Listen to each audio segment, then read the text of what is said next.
Witam Państwa bardzo serdecznie i zapraszam na kolejny film z cyklu testów sprzętu.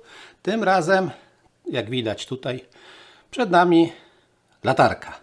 Latarka firmy Sofirn, model HS21, którą otrzymałem celem przeprowadzenia rzetelnego testu. Jeszcze jej nie rozpakowywałem, mamy świeżutkie pudełko, jakie do mnie dotarło. Mamy informacje na opakowaniu, jasność, długość strumienia, czas pracy, waga. Z tyłu też mamy komplet informacji na temat trybów pracy, czasu, strumienia itd., o czym będę opowiadał później w trakcie testów i pokazów tego urządzenia. Urządzenie ładowane jest przez port C, jak tutaj widać, 5V, 2 A, czas ładowania około 2 godzin, ale to wszystko sprawdzimy. Kod kreskowy do firmy. Ten model niebawem się pojawi na rynku. Link jest w opisie tutaj do filmu dostępny. Możecie sobie wejść i sami zobaczyć. Opakowanie bardzo ładne, bardzo schludne, ładnie wykonany tutaj, można powiedzieć, nadruk z wizerunkiem latarki. Ale cóż, najważniejsze jest to, co jest w środku, więc rozpakuję całość i zobaczymy, co tam mamy w środku. Jeszcze, jak widzicie, nieruszona naklejka. Udało się ją zdjąć, no i zajrzyjmy.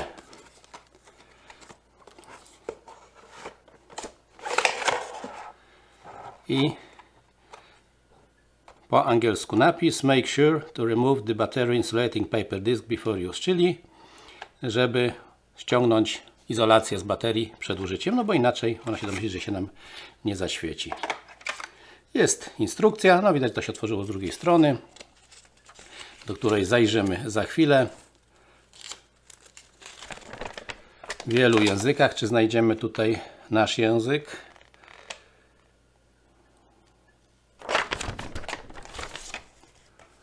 No chyba nie znajdziemy, ale sprawdźmy. Ruski, English, wspaniale, Portugale. No jest raz, 2, 3, 4, 5, 6, 7, 8, 9 języków. No niestety polskiego w tym nie ma, a szkoda, bo tutaj dużo informacji jest, o których odpowiem pewnie w drugiej części. Tutaj mamy jakieś zapewne uszczelki, nie wiem czy zapasowe, czy nie. Kabelek z dwóch stron USB-C do ładowania. No i teraz przekręćmy na drugą stronę. Latarka, pasek do zaczepienia sobie tam, gdzie chcemy, czyli na głowę. O tym za chwilę. I sama latarka, która no nie wydaje się, żeby była zbyt duża i ciężka w porównaniu z niektórymi modelami, jakie do tej pory używałem, a latarek używam dosyć sporo. Z jednej strony mamy złącze USB. I znajdźmy teraz, w którym miejscu jest ta taśma. O, no to już znaleźliśmy, nam wypadło. I bateria standardowa 18653 mAh, 3000 mAh, czyli 3 Ah. No i zobaczmy, czy nam się uda to szybciutko zaświecić. No mamy tutaj pierwsze światełko się pojawiło. Także ja się biorę za testy. Będę je tutaj wykonywał i w terenie, i w różnych innych miejscach. I za chwilę zobaczycie, co będę mógł powiedzieć o tym skromnym urządzeniu, jakie właśnie testuję. Ponieważ z natury jestem dosyć niecierpliwy, chciałem jak najszybciej zacząć testy na tej latarce, ale stanąłem przed takim pewnym dylematem prostym i zaraz się dowiecie. Latarka ma jeden guzik, no a funkcji pewnie ma więcej. No więc co ona może i jak to tym jednym guzikiem zrobić? No cóż, pozostało to, od czego powinienem zacząć też i w tym wypadku, bo zawsze tak zaczynam, czyli przejrzenie instrukcji obsługi, bo tam zapewne wszystkie te informacje odnośnie sposobu sterowania tą latarką się znajdują.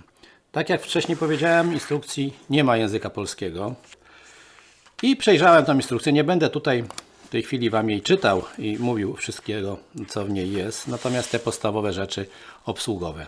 Sama obsługa jest to kombinacja przyciśnięć krótkich, długich, kilkukrotnych, przed włączeniem, po włączeniu i ona powoduje tutaj włączenie lub wyłączenie poszczególnych funkcji. A tych funkcji oprócz standardowego świecenia kilka można w tej latarce znaleźć. Jedną z takich ciekawych funkcji, jest to tutaj pokazane na rysunku, jest funkcja, gdzie na przykład można włączyć znajdujący się z tej strony, tu widzimy dwa otwory, a to są czujniki.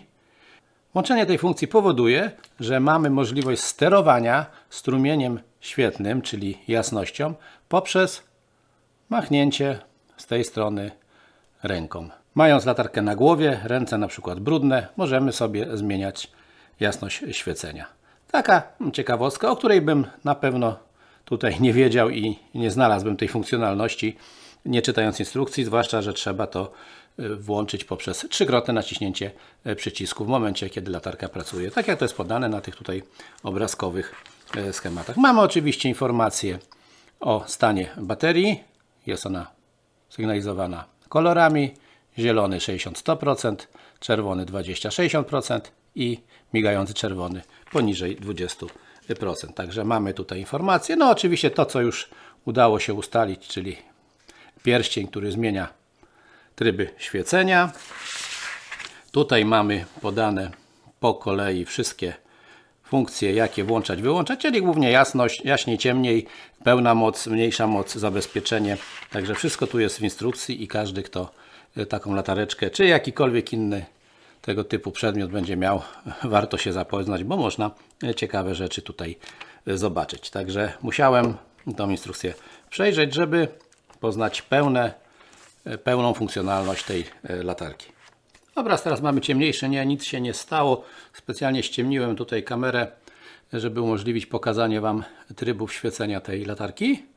Ustawione już mam wszystko w tryb Eco, żeby te światło było jak najmniejsze. Po raz kolejny zaznaczam, żeby nie patrzeć bezpośrednio tutaj z bliska w strumień światła, zwłaszcza jak jest ustawione na najmocniejsze, bo no, można naprawdę uszkodzić sobie wzrok, ten strumień jest silny. Więc zaczynam od pierwszej pozycji, czyli jest to jedna dioda świecąca w środku z odbłyśnikiem i to jest ten najmocniejszy strumień oświetlający nam dalekie obszary.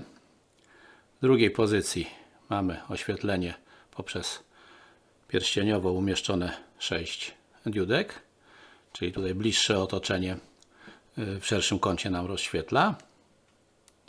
Tutaj mamy połączenie tych dwóch źródeł, czyli i bliższy i dalszy plan mamy oświetlony i tryb ostrzegawczy, czyli są to światła czerwone, które możemy też tutaj sobie włączyć w tryb mocniejszy, jak również w tryb migający, taki ostrzegawczy, żeby z daleka nas było widać. Także to są podstawowe tryby świecenia i przechodzę tutaj do dalszych informacji. Kolejnym testem będzie to już porównanie 3 latarek na dworze nocną porą, czyli zupełnie w ciemności. Do tego celu mogę użyć tutaj sobie dołączony w zestawie pasek, właściwie opaskę, która trzyma tą latarkę na głowie. Montaż jest bardzo prosty, po prostu sobie to wciskamy. Także tutaj mamy zestaw taki, że mamy latarkę, którą możemy sobie włożyć w opaskę i też jej pozycję tutaj ustawiać.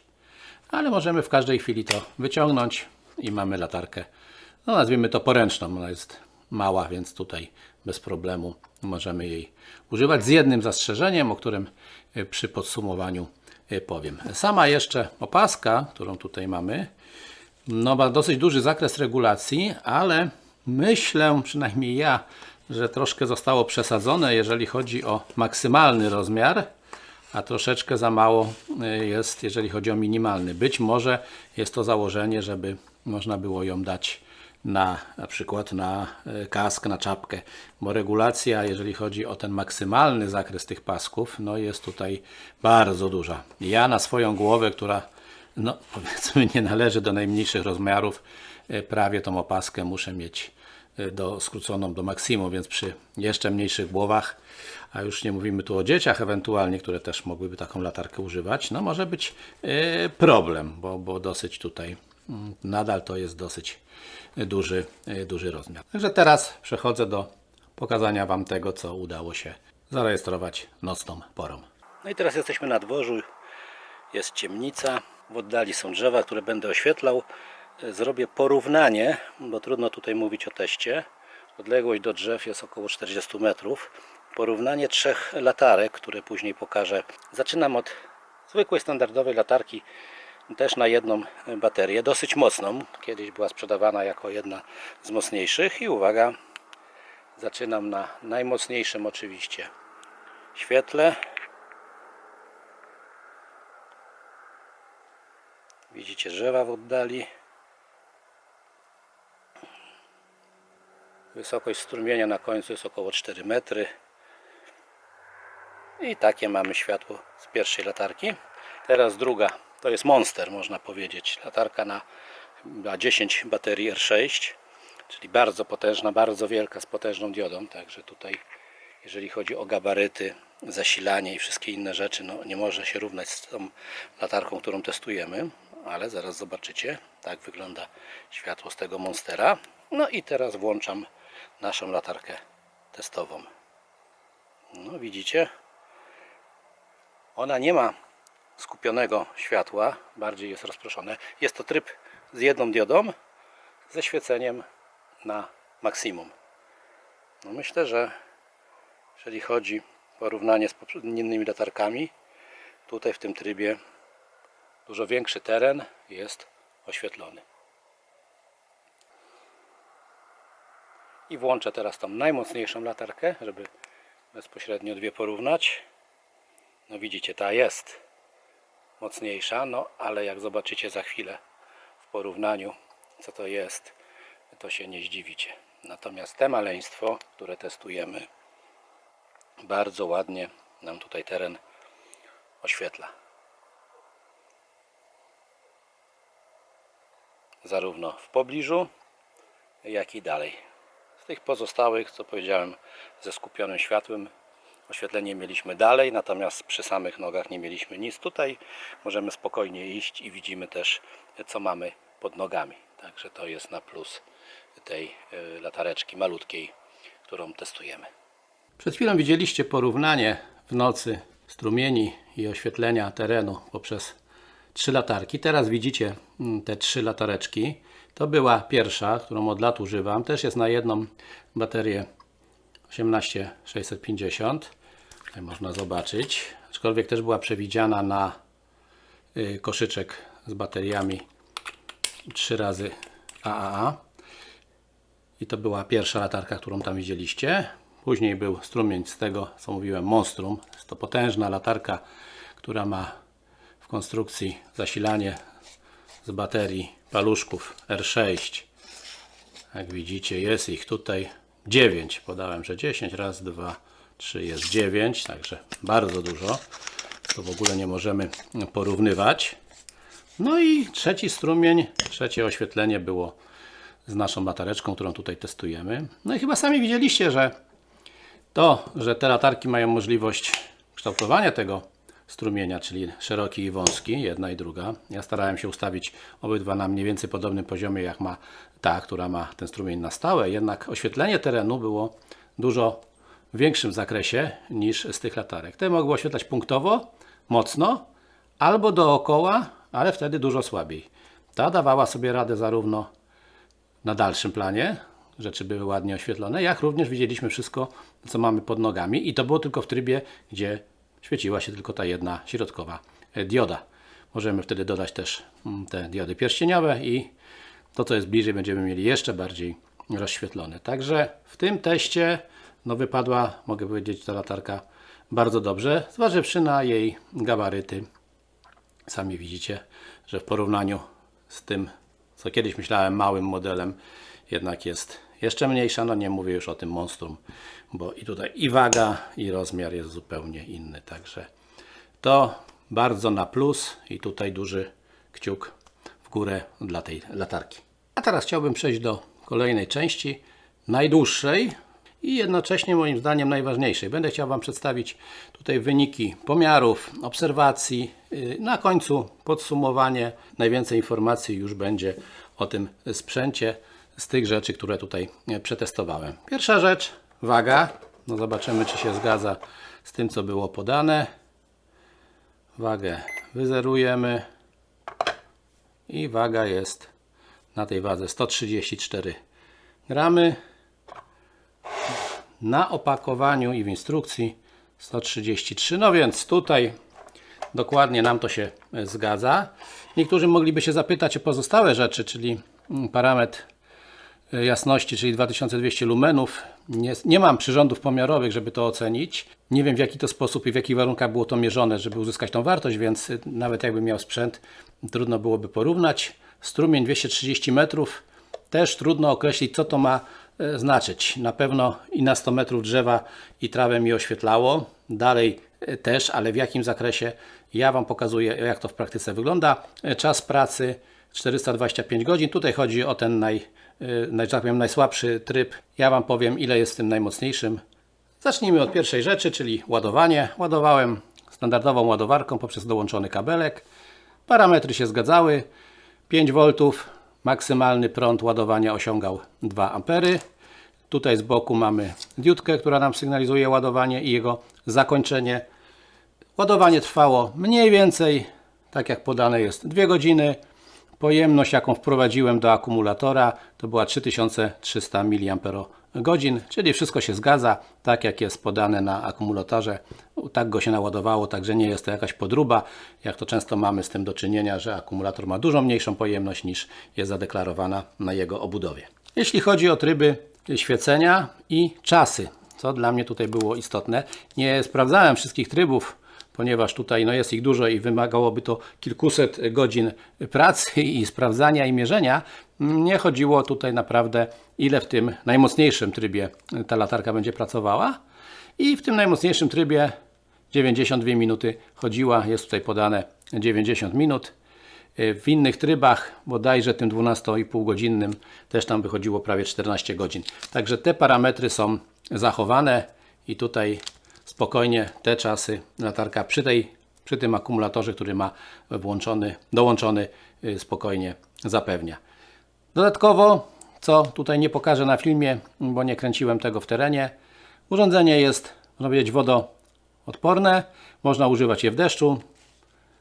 Stopień IP65, czyli jest szczelny przed pyłami i można go ochlapywać. Nie można zanurzać, ale można go chlapać, czyli w deszczu można spokojnie tą latarkę używać, nic nie powinno jej się stać, zgodnie tutaj z deklaracją producenta. Także myślę, że patrząc na konstrukcję, myślę, że tutaj nie ma takich miejsc, ewentualnie te otwory, ale zakładam, że są zabezpieczone z drugiej strony.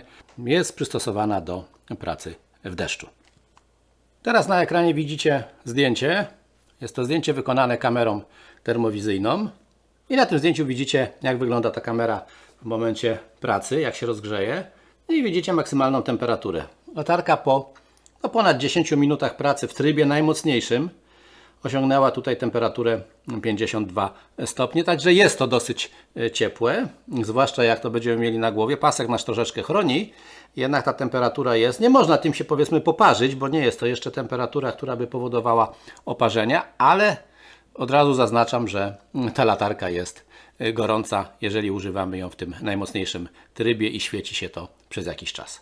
Z dodatkowych funkcji, nazwijmy to bezpieczeństwa, latarka ma zabezpieczenie przed rozładowaniem akumulatora i działa ono stopniowo, w zależności od poziomu naładowania. Nie będziemy już w stanie włączyć maksymalnego czy tego po nim mocnego trybu świecenia, po prostu już na to nam nie pozwoli. Tak samo w momencie, jeżeli mamy włączony tryb maksymalny i tak w tym zostawimy, to w pewnym momencie po prostu ten strumień światła spadnie i latarka będzie go stopniowo ograniczać do tego najmniejszego, aż bateria osiągnie poziom, przy którym się całkowicie wyłączy. Także nie musimy obawiać się o zniszczenie baterii, bo nie będzie ona rozładowana do zera, ani nadmiernie wykorzystywana w przypadku, kiedy już jej pojemność na to nie pozwala. Także tutaj pełen zestaw zabezpieczeń, jeżeli chodzi o ten temat, mamy. Pasek i noszenie latarki na głowie. Ten pasek, tak jak już wcześniej powiedziałem, ma tutaj ten duży zakres regulacji i troszeczkę może się wydawać za duży nawet przy najmniejszych ustawieniach.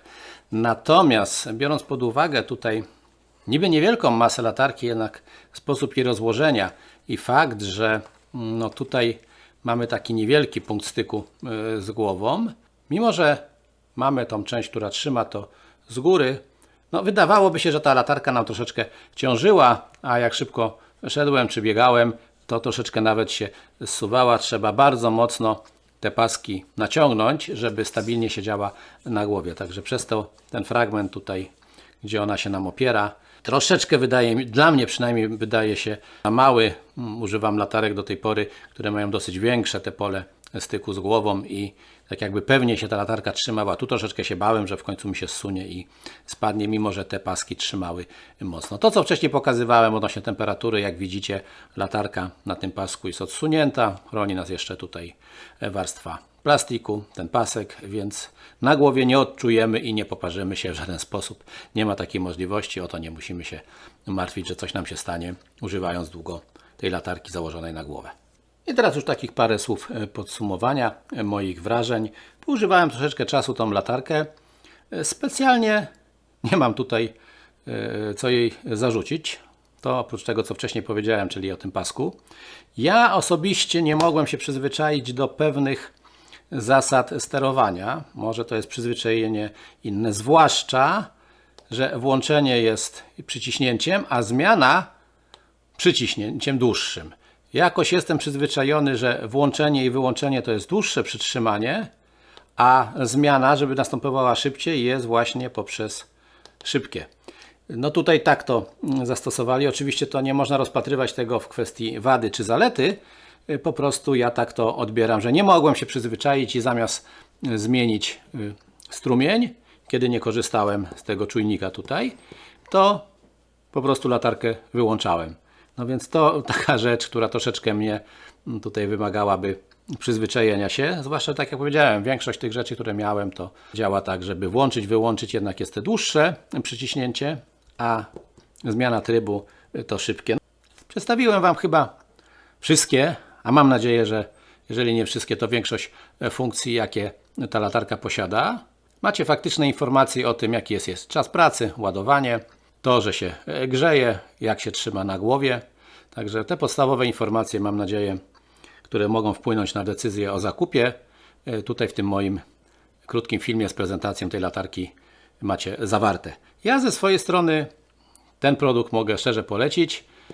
Bardzo chętnie będę ją dalej używał, bo tamte, które miałem, które mają już troszeczkę lat, powoli zaczynają się sypać i też myślałem właśnie o zakupie jakiejś nowej, no i tutaj bardzo fajnie, że trafił się ten model. Niektórzy mogą narzekać, że nie ma regulacji tutaj tak zwanego zoomu, czyli szerokości tego strumienia, no ale w tym wypadku w formie, w jakiej ona świeci i jest możliwość regulacji tego strumienia poprzez ilość zapalonych diod, to akurat nie będę tutaj mówił, że to jest wada, zwłaszcza, że no rozmiar tej latarki jest naprawdę bardzo, bardzo przyzwoity i dużo mniejszy w porównaniu z tym wszystkim, co do tej pory używałem, z tych starszych modeli, jakie miałem. Także jeżeli szukacie, zachęcam do zakupu. Przypomnę, że w opisie do filmu macie link, gdzie można to zakupić łącznie z kodem rabatowym. Także to tyle z mojej strony. Mam nadzieję, że niektórych z Was zaciekawiłem, a dla innych przyczyniłem się do tego, czy tą latarkę kupią, czy też nie. Dziękuję wszystkim za uwagę serdecznie i zapraszam do innych filmów, zarówno z testami, jak i w innych dziedzinach, jakie prezentuję na moim kanale. Do zobaczenia.